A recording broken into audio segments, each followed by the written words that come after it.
We've got breaking news out of the NFL where the Las Vegas Raiders and Darren Waller have agreed to a 3-year, $51 million extension. That is confirmed. The Pro Bowl tight end had 2 years remaining on his current deal that was set to pay him $14 million over the 2-year period. Waller is entering his 4th season with the Raiders and is now under contract through 2026. Let's get more on this from our guys, 2-time Super Bowl champion Bryant, McFadden, and Tyler Sullivan joining us here on HQ. B-Mac, I'll start with you here. Just some reaction to this deal, some big numbers for Waller as he signs this extension with the Raiders. Yeah, well, I applaud the Raiders for getting this deal done. Darren Waller was slated to play for around $7 million this year, clearly underpaid if that was the case. And you look at some of the things they've been able to do business-wise with the Raiders, making sure Derek Carr gets his money. You gave Devontae a huge bag. So looking at some of the money they've been able to display throughout their roster, you don't want to forget about Darren Waller. Now you get a outstanding, electrifying tight end happy with his finances. So you better believe he's going to be fired up this upcoming weekend, this Sunday, to be exact, against the Chargers. So I applaud the Raiders because Darren Waller playing for $7 million was disrespectful. He is considered a top 5 tight end in this league, depending on who you're asking. Some people might say he's top 3, but clearly he's a difference maker for their organization. And now knowing that he's happy because the finances is set in stone, you better believe he's going to be happy come this Sunday.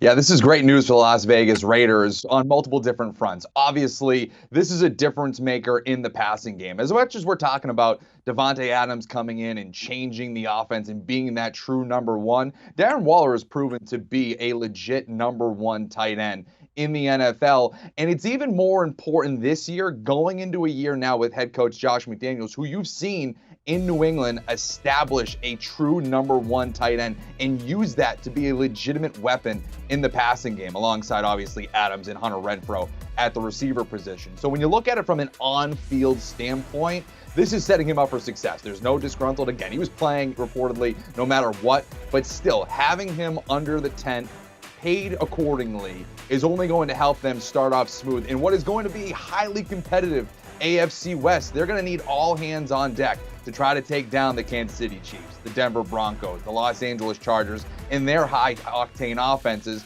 Waller is one of those guys that can help move the needle in Las Vegas. So to get this thing done just makes it a much smoother sailing for this offense come week 1. Tyler, in terms of the AAV, I mean, we have it sitting at $17 million, which makes him the highest paid tight end in all of football. Is he the best tight end in football then?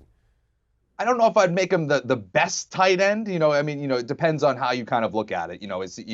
For me, George Kittle right now, in terms of all around, health permitting, blocking, receiving, he kind of does it all, is the closest thing that I can look at from when we saw Rob Gronkowski in the league, who is considered, again, one of the greatest tight ends, if not the greatest tight end of all time, because he was able to do it all. Waller, more of the Travis Kelce ilk, where it's more of a impact in the passing game as a pass catcher, but still one of the elite weapons in the NFL. I think you could certainly put him in your top 5, put him in the conversation of the Travis Kelces, the Mark Andrews, the Kyle Pitts, the up-and-comer in Atlanta there. So for me, he's certainly in that conversation, certainly worthy to have that type of money come in at this point.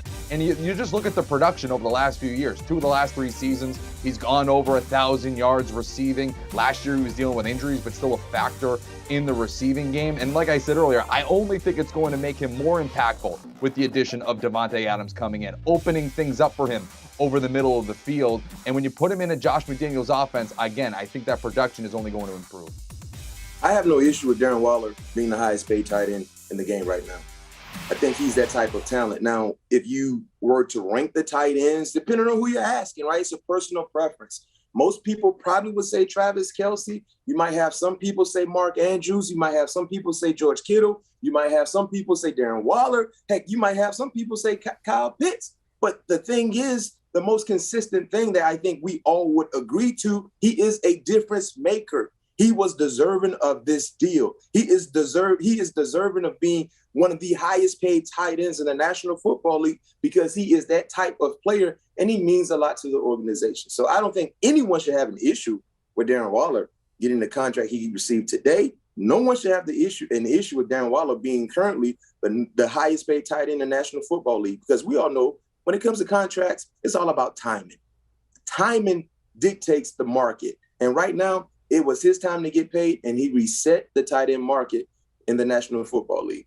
Raiders have been one of those teams that busy in the offseason. I mean, they bring in Devontae Adams. He's a 5-year deal, $140 million. They extend Hunter Renfrow, 2-year, $32 million deal. They've got Derek Carr under contract. He is a $121.5 million extension. Josh Jacobs is in the last year of his rookie deal. Now they've got Waller locked in. BMAC, in terms of what the Raiders have been able to do and get these players signed, what do you think about the direction that this team is headed in? I think they're going in a good direction. Number one, you take care of the players you're supposed to take care of.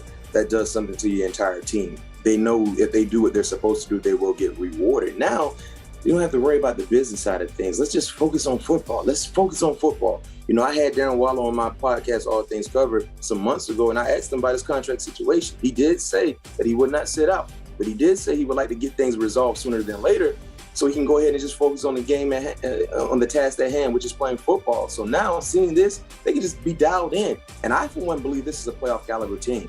Looking at what they did last year with all the adversity, you know, firing a coach mid-season, losing one of your top offensive players during the season as well, and still finding a way to get into the playoffs. On paper, this is a better team, personnel-wise, than what they had last year. And I think when you look at the continuity and then, of course, being able to gel as a coaching staff, no question, I believe the playoffs definitely should be in their sights going forward. Yeah, I'll echo what BMAC said. I think this is one of the sleeper teams in the AFC, basically for everything that BMAC just said.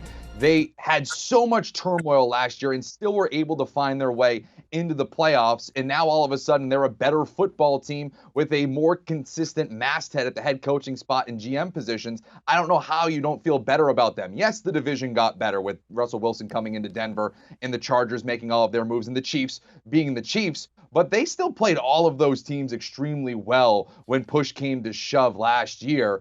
And I don't expect anything to be different in that regard. As much as Derek Carr might be the fourth best quarterback in the division just because all of those guys are, you know, elite quarterbacks in the league, that's still no slight to him. He's still an extremely talented passer of the football, and he has all of the weapons around him to succeed and go toe-to-toe with a Patrick Mahomes, a Justin Herbert, a Russell Wilson, and Waller is part of that equation. And then when you look to the defensive side of the ball, Max Crosby and Chandler Jones, that is quite the 1-2 punch at a pass rushing perspective. I mean, we saw what happened on Thursday in Los Angeles with the Buffalo Bills and Von Miller wreaking havoc along the offensive line, making life very difficult for Matthew Stafford. I think that Chandler Jones and Max Crosby can do the same thing to those quarterbacks in that division, which makes things very scary for Las Vegas. And at plus 600, that's not a bad dart throw in terms of winning the division. Certainly going to be a tough division. Now, CBS Sports HQ NFL analyst Tyler Sullivan and our two-time Super Bowl champion Bryant McFadden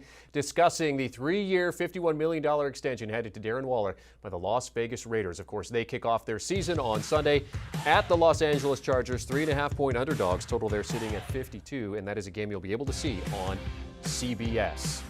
You heard BMAC mention they had an interview with Darren Waller. You can go back and listen to that because it's on the All Things Covered podcast. Him and his cousin Patrick Peterson are breaking it down. Great interviews, great insight from players who played the game and won at the highest level. You can download and follow wherever you get your preferred podcast. Do you want a sports network that delivers everything that matters about the game? The highlights, the picks, the instant analysis, no yelling, no fake debates, no politics. Hit the subscribe button and never miss a moment.